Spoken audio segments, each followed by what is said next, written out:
ఢిల్లీలో బిజీగా గడుపుతున్నారు రేవంత్ రెడ్డి. ఏఐసీసీ పెద్దలతో భేటీ కానున్నారు. మంత్రివర్గ విస్తరణ, పీసీసీ చీఫ్ పదవిపై చర్చించనున్నారు. ఇక రాహుల్ గాంధీతో భేటీ కానున్న సీఎం రైతు ధన్యవాద సభకు రావాలని ఆహ్వానించనున్నారు. మేడిగడ్డపై సమీక్షించారు రేవంత్ రెడ్డి. నిన్నటి ఎన్డీఏసీ భేటీ వివరాలు అడిగి తెలుసుకున్నారు.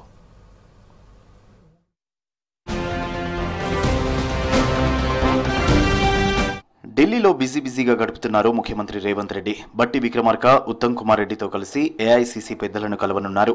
కేబినెట్ విస్తరణ, పీసీసీ చీఫ్ ఎంపికపై ఏఐసీసీ పెద్దలతో చర్చించనున్నట్లు తెలుస్తోంది.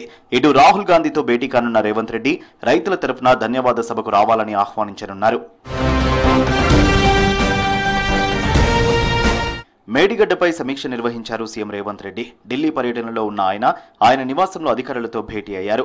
ఈ సమావేశానికి మంత్రి ఉత్తమ్ కుమార్ రెడ్డి హాజరయ్యారు. National dam safety authority meeting వివరాలను సీఎం అడిగి తెలుసుకున్నారు.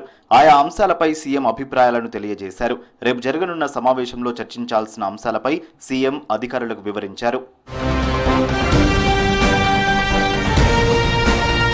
నల్గొండ జిల్లా నార్కట్పల్లిలో పర్యటించారు మంత్రి కోమటిరెడ్డి వెంకటరెడ్డి. శ్రీవారిజాల వేణుగోపాల స్వామి ఆలయంలో సుదర్శన యాగ సహిత రుద్రయాగంలో పాల్గొన్నారు. వచ్చే మార్చి నాటికి బ్రహ్మణ వెల్లేముల ప్రాజెక్టును పూర్తి చేస్తామని తెలిపారు కోమటిరెడ్డి. 16 ఏళ్లుగా పెండింగ్ లో ఉన్న ఎస్ఎల్బీసీ సొరంగం పూర్తికి ముఖ్యమంత్రితో మాట్లాడి 2200 కోట్ల రూపాయలు మంజూరు చేశామని చెప్పారు.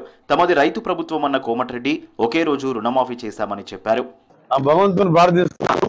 మార్చి కల్లా మనం వెనక చూస్తే బ్రాహ్మణ వెల్లేముల ప్రాజెక్టు, అటుపక్క చూస్తే పార్వతీ జలలాభం రామలింగేశ్వర స్వామి, ఇక్కడ వారాజ వేణుగోపాల స్వామి, ఈ రెండు మధ్యలో ఒక ప్రాజెక్టు కట్టుకుందామని 16 సంవత్సరాలు మొదలు పెడితే ఇప్పటికి 80% అయింది.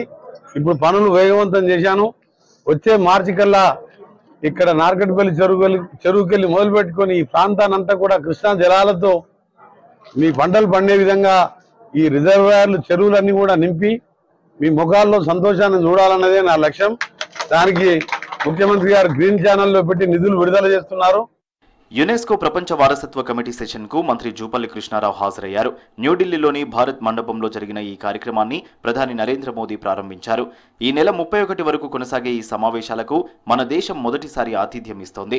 తెలంగాణ రాష్ట్రానికి సంబంధించిన ప్రసిద్ధ వారసత్వ కట్టడాలు, చరిత్రాత్మక ప్రాంతాలు, పర్యాటక ప్రదేశాలకు చెందిన కళాఖండాలపై స్టాల్ ఏర్పాటు చేశారు. ఆయా దేశాలకు చెందిన పలు స్టాళ్లను జూపల్లి సందర్శించారు. రామప్ప దేవాలయాన్ని వారసత్వ సంపద జాబితాలో చేర్చుతూ తీర్మానం చేసిన విషయాన్ని జూపల్లి గుర్తు చేశారు. రేపు ఏఐసీసీ పెద్దల భేటీ తర్వాత హైదరాబాద్ రానున్నారు సీఎం రేవంత్ రెడ్డి. పలు శాఖలపై కీలక రివ్యూలు నిర్వహించనున్నారు.